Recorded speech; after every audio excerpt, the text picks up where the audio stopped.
Test match के तीसरे दिन के खेल में हमारी टीम के टेल एंडर्स ने आज ऑस्ट्रेलिया की टीम के परखच्चे उड़ाकर रख दिए। तो आपको बताएंगे कि किस तरीके से वॉशिंगटन सुंदर, शार्दुल ठाकुर और यहां तक कि मोहम्मद सिराज ने अपनी बल्लेबाजी के तूफान से सबको हैरान कर दिया। दोस्तों हमारे साथ इस वीडियो के अंत तक जरूर बने रहिएगा पूरी खबर को जानने के लिए।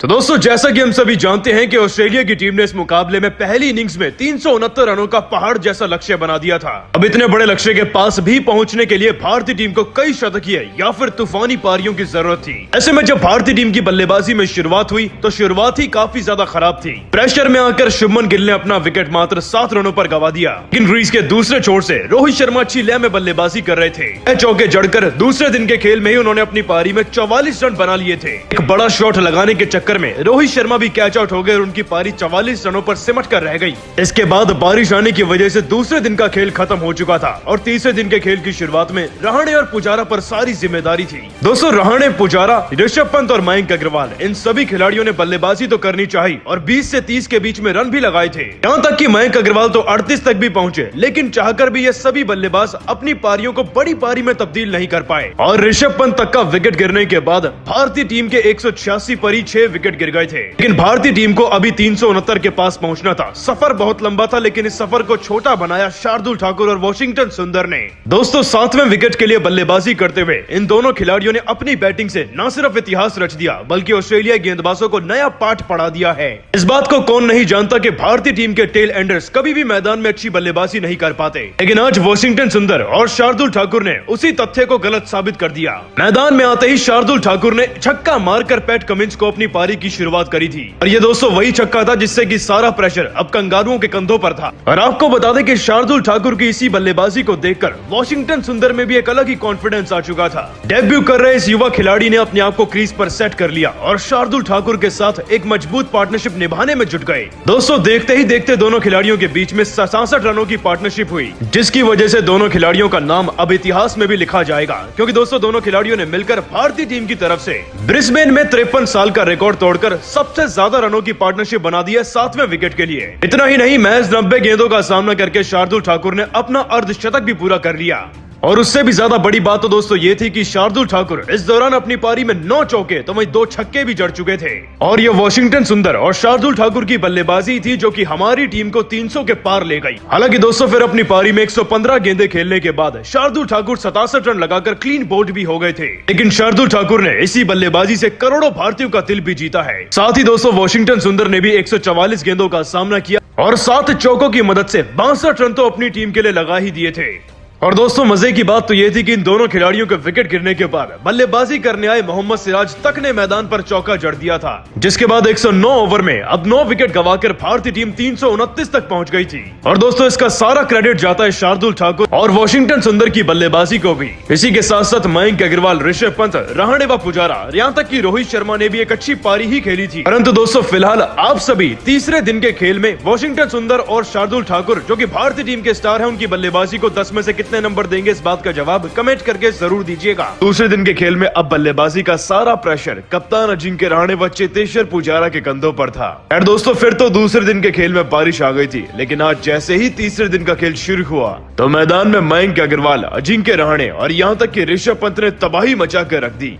आपको बता दें कि तीसरे दिन का खेल शुरू होने के बाद चेतेश्वर पुजारा और अजिंक्य रहाणे ने बड़ी ही जिम्मेदारी से अपनी अपनी पारी को संभाला। दोनों खिलाड़ी मैदान पर सेट हो चुके थे और दोनों के ही रन 25 से ज्यादा भी थे। लेकिन तभी 39वें ओवर की 5वीं गेंद पर हेजलवुड की गेंद पर बैकफुट पर खेलते हुए गेंद चेतेश्वर पुजारा के बल्ले पर लग गई और वो चली गई सीधा टिम पेन के हाथों में, जिसके बाद उनकी पारी तो 25 रनों पर समाप्त हो गई थी। लेकिन फिर कप्तान का साथ देने के लिए अब मैदान पर आए थे मयंक अग्रवाल। दोस्तों मयंक अग्रवाल वैसे तो शानदार फॉर्म में नहीं चल रहे, लेकिन आज जिस तरीके से उन्होंने ऑस्ट्रेलियाई गेंदबाजों की जमकर धुनाई कर डाली, ऐसा लग रहा था कि मैदान में पुराने मयंक अग्रवाल आ चुके हैं। और फिर वो चाहे पैट क्यूमिंस हो या फिर मिचेल स्टार्क, जो कोई भी मयंक अग्रवाल के सामने आया उसे चौके पर चौके पड़े। इस दौरान कप्तान अजिंक्य रहाणे भी लगभग 93 गेंदें खेलकर 37 रन अपनी पारी में लगा चुके थे, जिसके बाद मिचेल स्टार्क द्वारा डाली गई एक स्लोवर डिलीवरी पर अजिंक्य रहाणे भी कैच आउट हो गए। लेकिन दोस्तों इसका असर मयंक अग्रवाल पर कहां पड़ना था। आपको बता दें कि आगे जब उनका सामना नेथन लियोन से हुआ तो उनकी गेंद पर तो उन्होंने एक शानदार छक्का भी जड़ दिया। मिड ऑन के बीच में से उन्होंने गेंद को इतनी जोर से मारा कि गेंद दूसरे स्टैंड में जाकर गिरी।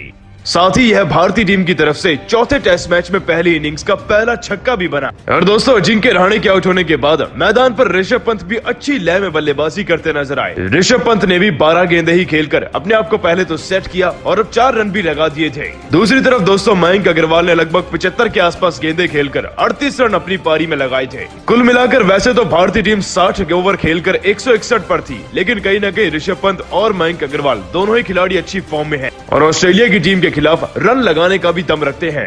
दोस्तों दूसरी जो बड़ी खबर है वो ये कि वॉशिंगटन सुंदर और टी नटराजन इन दोनों खिलाड़ियों ने डेब्यू करने के बाद पहली इनिंग में ही 3-3 विकेट अपने नाम कर लिए और यह कारनामा पूरे 72 साल बाद कोई भारतीय कर पाया है। लेकिन दोस्तों फिलहाल के लिए आप सभी ऋषभ पंत और मयंक अग्रवाल की बल्लेबाजी को 10 में से कितने नंबर देंगे, इस बात का जवाब कमेंट करके जरूर दीजिएगा। दोस्तों भारत और ऑस्ट्रेलिया की टीम के बीच में चल रहे चौथे टेस्ट मैच ने अब एक नया मोड़ ले लिया है। इस टेस्ट मैच के दूसरे दिन के खेल में भारतीय टीम का प्रदर्शन उतना ज्यादा खास नहीं रहा, लेकिन सबका ध्यान था रोहित शर्मा की बल्लेबाजी पर, क्योंकि दोस्तों रोहित शर्मा ही एक ऐसे बैट्समैन है इंडियन टीम में जिससे सब शतक या दोहरे शतक की भी अपेक्षा रखते हैं। भारतीय टीम को एक मजबूत शुरुआत की जरूरत थी, लेकिन ऐसा नहीं हो सका। 7वें ओवर में ही पहला विकेट शुभमन गिल के रूप में गिर गया था, लेकिन इसका असर रोहित शर्मा पर बिल्कुल भी नहीं पड़ा। पुजारा के साथ मिलकर उन्होंने आगे चलकर 53 रनों की पार्टनरशिप भी बनाई और अपनी पारी में 44 रन भी बना चुके थे कि तभी एक बड़ा शॉट खेलने के चक्कर में रोहित शर्मा आउट हो गए। कमेंट्री कर रहे सुनील गावस्कर ने उस समय रोहित शर्मा की खूब इंसल्ट करी, क्योंकि वह एक एक्सपीरियंस प्लेयर हैं। टेस्ट टीम में इस समय कोई ज्यादा मजबूत बल्लेबाज भी मौजूद नहीं है। ऐसे में रोहित शर्मा का मैदान पर खेलना बहुत ज्यादा महत्व रखता है भारतीय टीम के लिए ऐसे समय पर। परंतु रोहित शर्मा एक बड़ा शॉट लगाने के चक्कर में कैच आउट हो गए, जिसके बाद सोशल मीडिया पर एक अलग ही आक्रोश है फैंस के मन में। दोस्तों सबने रोहित शर्मा की आलोचना करनी शुरू कर दी। क्रिकेट की दुनिया के बड़े खिलाड़ी हो या फिर उनके फैंस, सबने उनकी निंदा करी। परंतु अब रोहित शर्मा का बयान भी सामने आ चुका है। जी हाँ, आपने सही सुना, अपने खराब शॉट पर रोहित शर्मा ने बड़ा बयान दिया है। चलिए आपको बताते हैं कि ऑफिशियली रोहित शर्मा ने बयान देते हुए क्या कहा। रोहित शर्मा ने अपने बयान में यही कहा